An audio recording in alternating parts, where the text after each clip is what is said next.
Chapter 21. General Hazcam, commander of the Timujai invasion force, looked up from his meal as his deputy entered the tent. Even though Nitzak was by no means a tall man, he had to stoop as he came through the low opening. The general gestured to the cushions that were scattered on the felt rug floor, and Nitzak lowered himself to sit on one of them, uttering a sigh of relief. He had been in the saddle for the past 5 hours, checking up and down the length of the Timujai column. Hazcam shoved a fragrant bowl of meat stew that he had been eating across to the other man, and indicated for him to help himself. Nitzak nodded his thanks, took a smaller bowl from the rug between them, and scooped several handfuls into it, wincing slightly as his hand made contact with the hot food. He selected a large chunk and scooped it into his mouth, chewing heartily and nodding his appreciation. "Good," he said finally. Hazcam's concubine, the general never brought any of his 3 wives on campaign with him, was an excellent cook. The general considered that ability of far greater importance during a campaign than any physical beauty. He nodded now, belched softly, and pushed his own eating bowl away. The woman moved quickly forward to remove it, then returned to her position against the curved felt wall of the tent. "So," the general asked, "what did you find?" Nitzak screwed his face into an expression of distaste, not at the next morsel of food, but at the subject matter he was about to report. "They hit us again this evening," he replied, "this time in 2 places. Once, on the tail of the column, they stampeded a small herd of horses there. It will take half a day tomorrow to recover them. Then another group came in from the coastal side and burned half a dozen supply wagons." Hazcam looked up in surprise. "From the coast?" he asked, and his deputy nodded confirmation.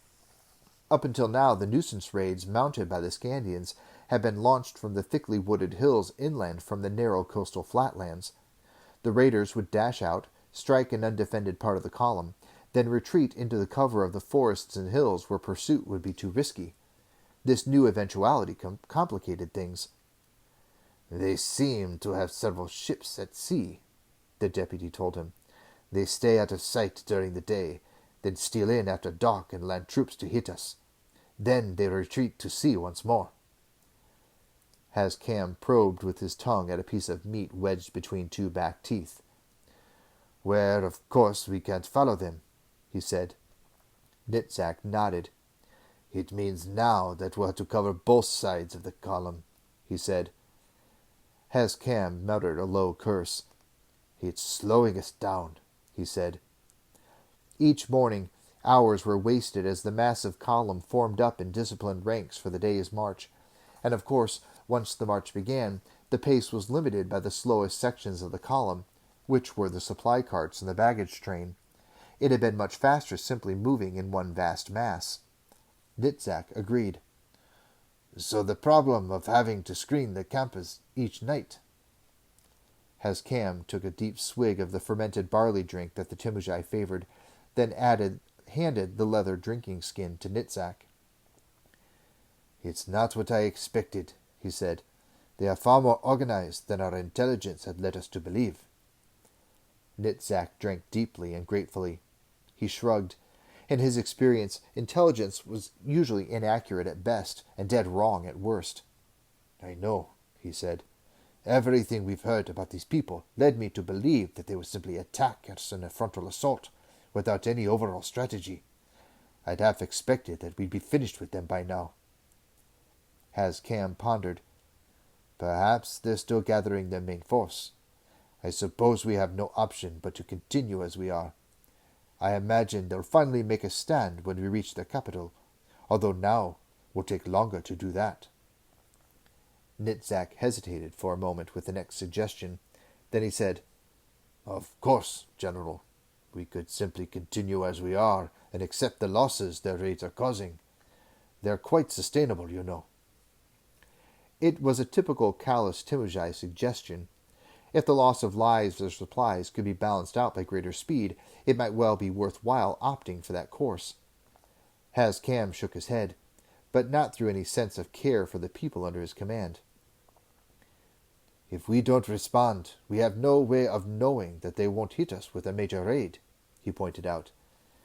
"They could have hundreds of men in those mountains, and if they choose to change from pinprick attacks to a major assault, we'd be in big trouble. We're a long way from home, you know." Nitzak nodded his acquiescence. That idea hadn't occurred to him. Still, he demurred slightly. "That isn't the sort of thing we'd been led to believe they're capable of," he pointed out, and Haskam's eyes met his and locked onto them. "Neither is this," he said softly, and when the younger man's eyes dropped from his, he added, "Have the men keep forming into their 60s for each day's march. And I suppose we had better put sentries out on the seaward side at night, too." Nitzak muttered his assent. He hesitated a few seconds, wondering if this were one of those times when his commander wanted to continue to talk to pass the drinking skin back and forth for a few hours, but Haskam waved him away with a small hand gesture. Nitzak thought that the general looked tired. For a moment, he thought about the years they had spent on campaign together, and realized that Haskam was no longer a young man. Neither was he thought, as the ache in his knees testified. He bowed his head in a perfunctory salute, rose to his feet with barely a suppressed groan, and went, crouching, out through the felt hanging that covered the tent doorway. In the distance he heard men shouting. Looking in the direction from which the noise came, he saw a bright flare of flame against the night sky, then cursed softly. The blasted Skandians were raiding again, he thought. A troop of horsemen clattered by him, heading for the site of the attack. He watched them go, tempted for a moment to join them, but resisting the temptation as he realized that by the time they reached the point of the attack, the enemy would be long gone.